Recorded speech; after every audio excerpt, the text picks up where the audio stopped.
So, John Aceti, we are here to tell your story. Could you tell us where you're born and where did you grow up? Thank you, Fred. Appreciate the opportunity to share my personal story. I was born in the year 1930 in the beautiful city of Niagara Falls, New York. And I had some very happy days as a youngster with my parents, who were wonderful people. And I had two older brothers and one younger sister. And I remember many of those days that were great. And of course, I was very naive at that point, and I didn't know what was going on in the community or the world. I was just concerned about going to school and out playing. And that's what I did. I played a lot after school. Changed clothes, went out and played. And however, when I reached the third grade, that changed my life completely. We're going to get to that in a minute, but before we get to that incident and that event, when Americans, or probably anyone in the world, hears Niagara Falls, they think of the falls. But there's a town there. Could you tell us what was the town like then? How big was it? Was it just a classic small town New York, or did the tourism industry make it something different? All right. Niagara Falls has had quite an interesting history. And we've had nearly millions of people that would come to visit throughout the year, especially late spring, all summer long, early fall. It was just a madhouse with people down at the falls. Now, I think the best time to see the falls is in the wintertime, because that's when you have a lot of snow on the ground, a lot of mist in that water that's up in the sky, and there's a lot of ice on the branches of the tree, and as you walk by, you hear the noise of them, of the limbs, tree limbs breaking. And it's absolutely gorgeous, especially if you enjoy photography. Niagara Falls was a large city at one time because of the industry. A lot of different kinds of industries there. And there must have been maybe over 100,000 people at one time. Now it's down quite a bit from my speaking with relatives there. But it's still a very pretty city to go and see because there's a lot to see there. I'll give you a couple of examples. There is a Native museum there that is just beautiful to go and see about Native American Indians. I always enjoy that. There's a power plant near Niagara Falls to see how they operate the power in order to get power from the falls. And a lot of people go over to Canada. Now, the view from Canada, of course, is gorgeous because you have a much broader view of the falls. But if you're on the American side, you can go down the elevator down to the bottom of the falls and look up at Niagara Falls as well as Horseshoe Falls. And it's just awesome to be there. Now, when I was a young teenager, I wanted to make some money, and so I shined shoes. And I used to walk from my house 3 miles away down to Niagara Falls in order to shine the shoes of tourists. And I loved it. I was on my own, no problems. At lunchtime, I would go buy a hot dog and buy a drink, soft drink, and I would go down and sit next to the falls and just dream. And it was just gorgeous. The weather was nice, a lot of friendly people. But the beauty of the falls will live with you forever, and it has with me. I have very fond memories of it. Tell us about your dad and your mom and dad, and what did your dad do when you were growing up in Niagara Falls? Dad was a very fascinating person. He saved my life, by the way. And my dad was born in Boston, Massachusetts. And when he was 2 years old, his mother took him back to Italy, where she was. And then he came back to Niagara Falls when he was 16 years old. And now Dad didn't have a chance to get an education because he had to go out and work actually he left school at third grade. And he had to go out and work to help his mom buy food. So he ended up being a laborer. And he worked with like laying concrete, carpentry, those kinds of things. And he was not educated. His experiences that he had in life made him a wonderful person. and he was my idol. He was my role model. My mom, now, she was born in Niagara Falls, and her parents were people they used to bring their produce, bananas and grapes and pears and apples, and sell them in the market. And so she used to help go there and help her parents. And she only was there until 6 for education because she said she had to help her parents. But a loving mother, friendly mother, she was my idol as a teacher. And she taught me a lot. What were the names and ages of your brother and sister? Brothers and sister. What were their ages? Names and ages. Oh, names. My oldest brother was Joe, or Joseph, and he has passed away at 64 years old of age. The second brother was Sam, or Samuel. He died when he was about 70. And a younger sister, 5 years younger than me, and she just barely got out of high school, but she graduated. So I had no role models when I was growing up. Education was important because my parents used to always encourage me, John, go to school, get an education, otherwise you can end up like me. And you don't want to do that. It's all hard work. Use your brain, go to school, study. And of course, it didn't have much meaning when I was a kid. But then after I got to college, then it had a lot of meaning to me. And now my dad, when I was about 16 years of age, I wanted to get a job. And I asked him, I said, Dad, I got to have a job. He said, what for? He said, you're going to school. I said, I would like to get a job. I need to make some money because I want to buy a car. And he said, well, why do you want to buy a car? Because you just walk to school and walk back home, and that's it. I said, Dad, I want to buy a car because I want to chase girls. And he had a smirk on his face that I knew I made a mistake saying something like that. And he said, give me a couple days and let me think about it. And so what the end result was, on the third day, he said, John, are you still serious about working? I said, oh, absolutely. He said, I have a job. If you're interested, we start tomorrow. I said, okay. And we had to walk a couple of miles to get to a place.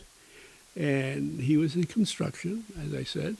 And there was a large building frame where we went to.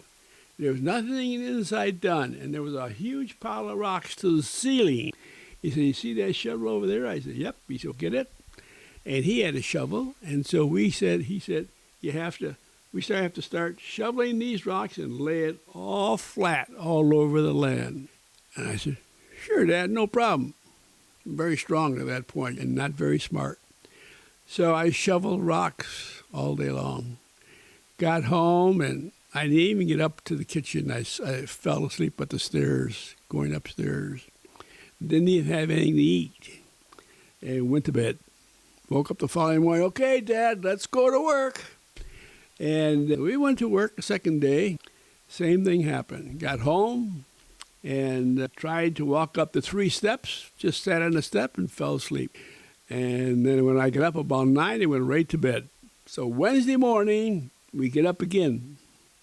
And I worked for a half day. And I thought about it while I was shoveling rocks for almost 2.5 days. I said, Dad, I think I made a decision. I think I'm going to go to school. I'm going to go to college.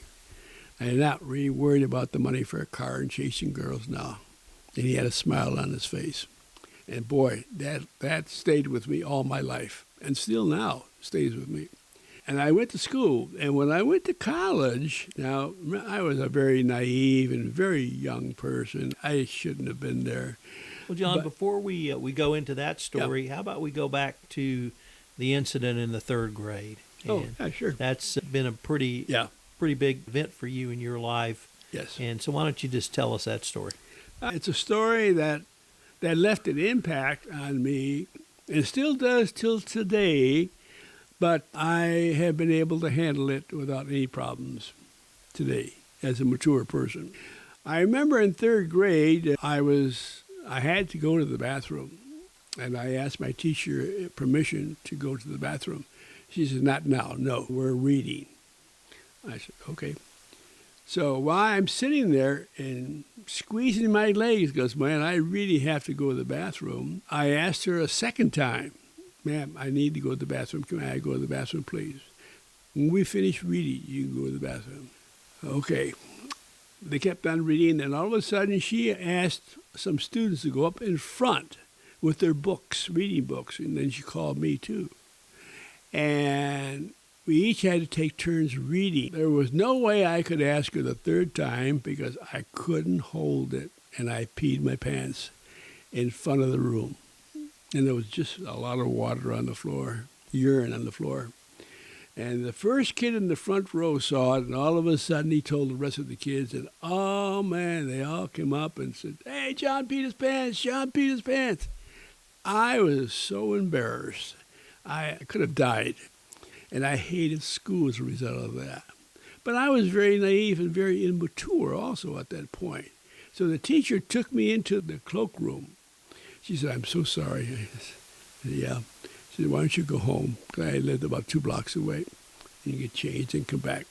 And I didn't even agree with her. I just left the school, went home, and my mom said, what are you doing home? I said, I peed my pants.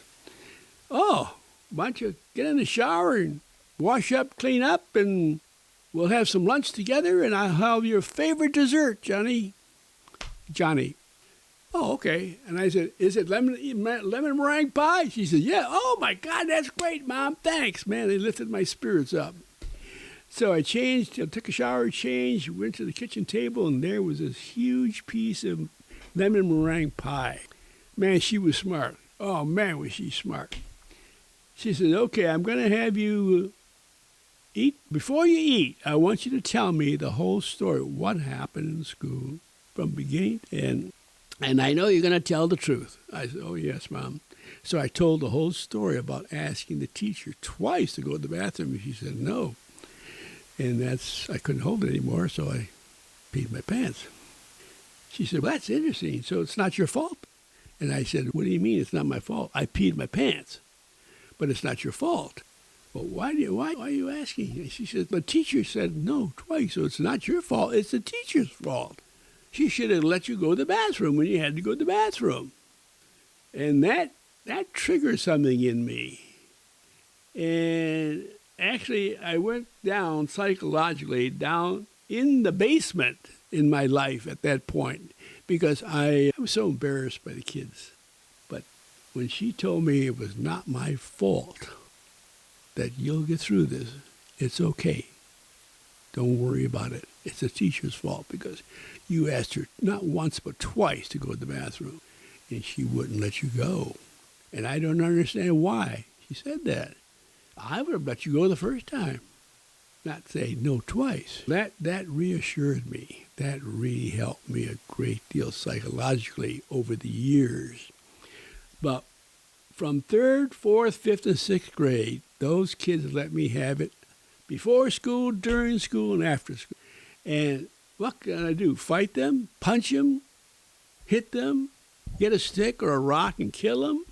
No, I couldn't do that. But I did a lot of thinking during that process, and I began to analyze. I became a professional analyzer. I began to analyze what's going on here in my life. Why do I feel so terrible? Why are kids doing this? Why did the teacher do it? Why did my mother tell me it's not my fault? Why am I worrying about it? And I struggled with that for 4 or 5 years. And then 7th and 8th grade, it really affected me even more because when you get to 7th and 8th grade, man, kids are terrible, by the way. But I don't blame the kids. This is normal for them. They don't know any better. And so they let me have it too. Well, before we get to 7th and 8th grade, I want the audience to know you've told this story today, 80 some odd years after it happened, like it happened yesterday. That's correct. And it's still not in the back of your mind, in the front of your mind. Absolutely. And it traumatized you then, but you used and learned from it and grew from it. And I guess maybe to end this episode, I would ask you to think about how you were able to use an event like that happened to you. I was 8 years old in the third grade. So something not simply that long ago, but when you were that young, you still use it today. Did that event, overcoming that event, the professional analyzer you became, and your mother's words, what does all that mean to you today as we end this podcast? One thing is that I think everyone goes through these difficult times in life, like I did. And we have to learn to cope with all that.